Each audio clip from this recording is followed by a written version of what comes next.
The Federal Reserve pushes back against higher interest rates. Does it really change anything for Chair Powell?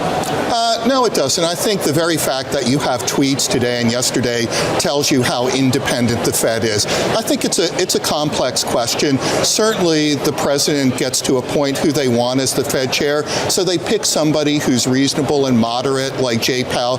They know kind of what they're going to get.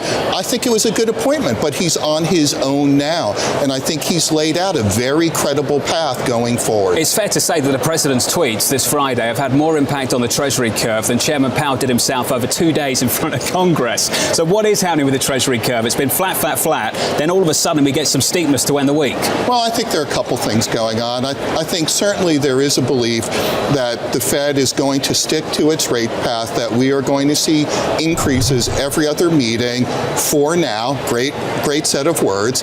But I think also there's been some news out of Japan that the Bank of Japan may tinker with its optimal yield curve control, so they may let the long end go a bit and be supported by market forces. Lisa, perception is absolutely everything, and seemingly every single word, if it wasn't under a very close watchful eye of the market, it's going to be much more so now for Chair Powell. Does Chairman Powell's job get a little bit more difficult because of the president, regardless of what you think he will and won't do?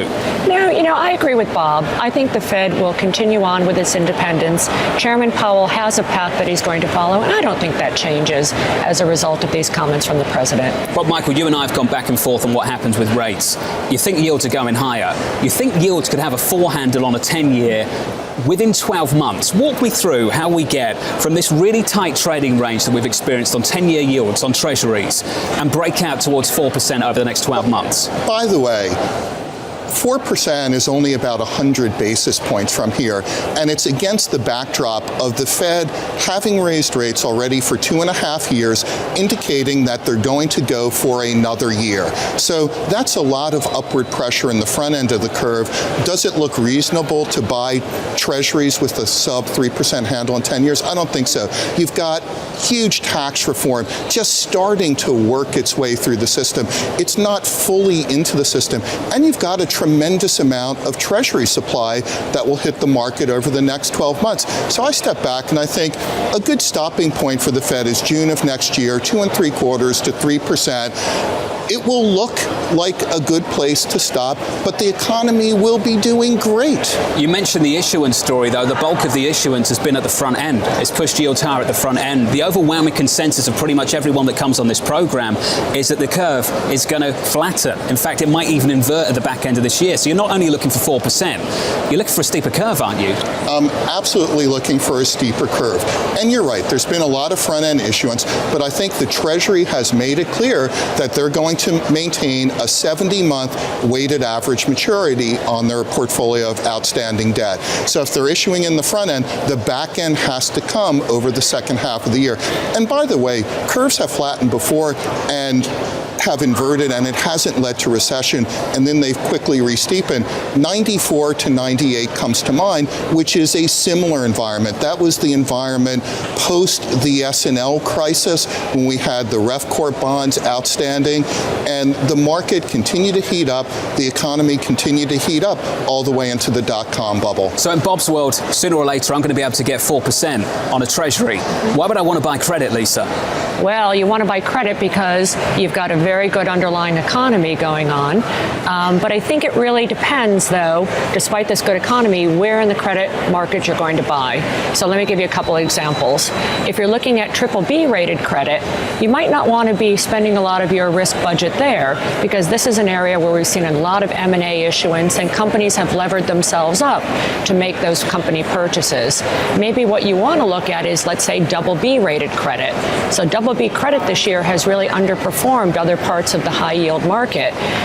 Yet with this good economy, their balance sheets look good, the fundamentals look good, and the valuations look pretty attractive. Some of the CFOs, though, have got an incentive to run a BBB balance sheet, haven't they? Because the yield pickup going further up in quality, isn't that great, is it? Right, and this has been the problem, right? If you look at the amount of M&A activity that we've had this year, I mean, we're on pace for a record amount of acquisitions, and you're right, companies have no incentive to run the balance sheet at a single A.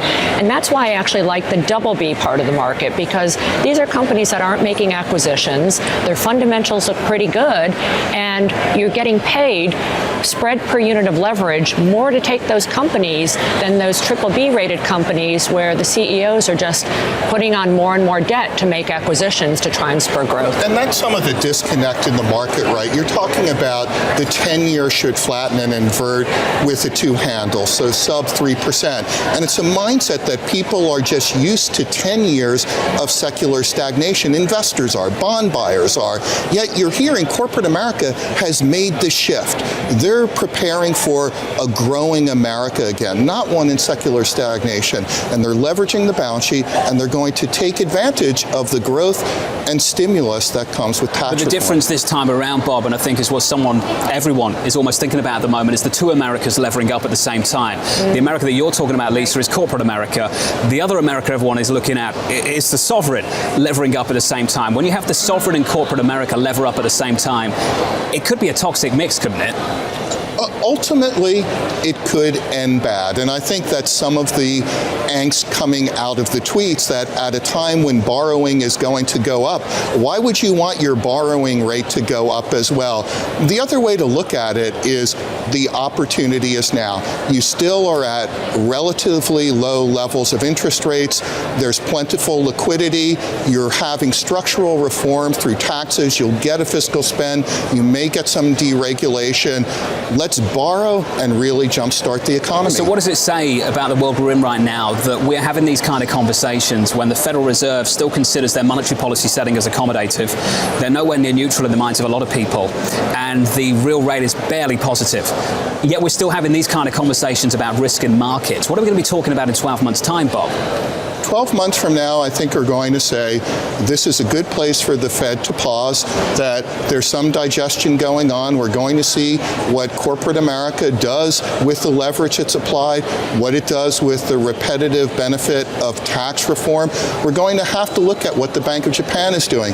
Has the ECB begun to raise rates? Is the economy plowing through that as it did in '98? And if it is, the market is going to make the bet that the Fed has to go higher, not lower. Lisa, you agree? I agree. I totally agree with Bob.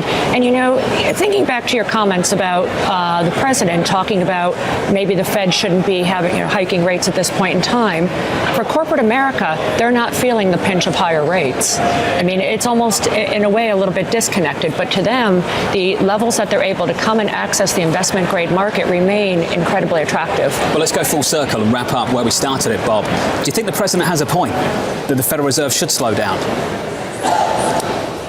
Well, this is the most pro-growth administration anyone can remember since the Reagan administration. So he wants ample liquidity and low-cost funding. So he's going to argue for that. But it does tell you that he is focused on growth, growth, growth. I'm going to put you on a spot. Do you agree with him? No, I don't. I think the Fed is leaning into it for real for now. The last 2.5 years, they've been trying to get to normal. We're going to see GDP print in the next couple weeks with a 4 handle on it. And we've got inflation. Core PCE is 2%. Wage gains are 2.7. Headline CPI 2.9. That's above their 2% target.